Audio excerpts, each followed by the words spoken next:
Ang sabi ng magsasaka, Hoy! Animal cruelty! Animal cruelty?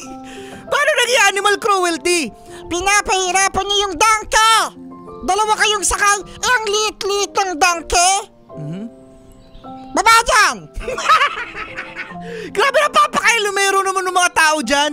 Oo nga napapakalimero, sabi ng magsasaka. Baba! Kawawa yung donkey!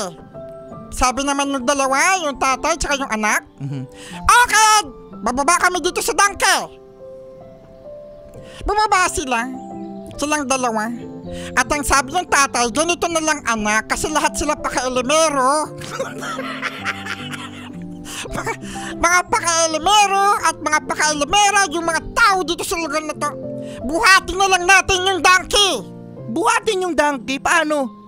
Ang ginawa nila ay nilagay nila yung donkey sa kawayan. Uy, sa kawayan? Nilitsyon. Ay, hindi. Gano'n ko nilitsyon? Nakatikim na ba kayo ng litsyong donkey? Ganun ang nilitsyon. Tinali na doon kasi hiyang-hiya sila sa mga tao sa paligid.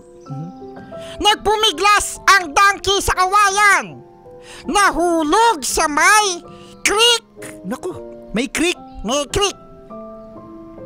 At wala nang donkey. Wala nang donkey. At naisip ng tatay at ng anak nung nawala na yung donkey, nag-swim na. Walang kayong pakialam kung anong gusto namin kasi you can't please everybody. Uy, you can't please everybody. Kaya yung mga tao dyan, huwag kayong mangiilam. Di. Huwag kayong mangiilam.